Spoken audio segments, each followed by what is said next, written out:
Hello, ഞാനിന്ന് വളരെ രുചികരമായ ഉപ്പുമാവാണ് തയ്യാറാക്കാൻ പോകുന്നത്. എൻ്റെ ഓർമ്മയിൽ 7-8 വർഷമായി ഉണ്ടാക്കിയിട്ട്. എൻ്റെ കൂടെ വർക്ക് ചെയ്യുന്ന ബിന്ദു ചേച്ചിയാണ് ഈ റെസിപ്പി പറഞ്ഞു തന്നത്. ട്രൈ ചെയ്ത് നോക്കാം. ആദ്യം ചുവട് കട്ടിയുള്ള കടായി എടുക്കണം. കടായി ഇല്ലാത്തവർ ഉരുളി എടുക്കാം. 2-3 സ്പൂൺ വെളിച്ചെണ്ണയും പൊടിയായി അരിഞ്ഞു വെച്ച ഇഞ്ചിയും 3-4 പച്ചമുളക് മുറിച്ചതും 4-5 വറ്റൽമുളകും കുറച്ച് കടുകും പിന്നെ ആവശ്യത്തിന് കറിവേപ്പിലയും ഇട്ട് ചെറിയ തീയിൽ വഴറ്റണം. കഴിഞ്ഞ വീഡിയോയിൽ ഒരു ഹായ് ചോദിച്ച അർച്ചന, നിതിൻ, കുട്ടു, ബെൻസാം, അനു, ബാലു എല്ലാവർക്കും ഹായ്.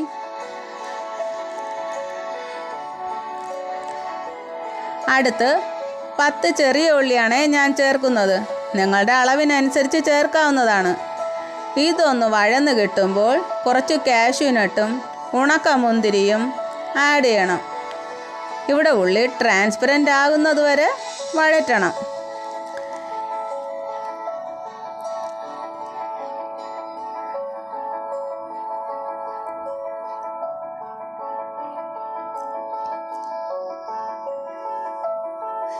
എന്നിട്ട് ചെറുതായി മുറിച്ച് വെച്ചിരിക്കുന്ന ക്യാരറ്റും കുറച്ച് നിലക്കടല എന്നിവ ചേർക്കണം. നിങ്ങൾക്ക് നിങ്ങളുടെ ഇഷ്ടാനുസരണം വെജിറ്റബിൾസ് എല്ലാം ചേർക്കാം. ഹസ്ബൻഡും മോനും കടല ഇഷ്ടമായതുകൊണ്ട് കുറച്ച് കൂടുതൽ ചേർത്തിരിക്കുകയാണേ. 1 കപ്പ് റവയ്ക്ക് 1 ഗ്ലാസ് വെള്ളം എന്ന രീതിയിലാണ് ബിന്ദു ചേച്ചി പറഞ്ഞു തന്നത്. ഞാനിപ്പോൾ 1.5 കപ്പ് റവ എടുത്തിട്ടുണ്ട്. അപ്പോൾ 1.5 കപ്പ് വെള്ളം ചേർക്കണം. ഇന്നത്തെ ചിന്താവിഷയം: കൂട്ടുകാരെ, എല്ലാ നേട്ടങ്ങളുടെയും ആരംഭം ആഗ്രഹമാണ്.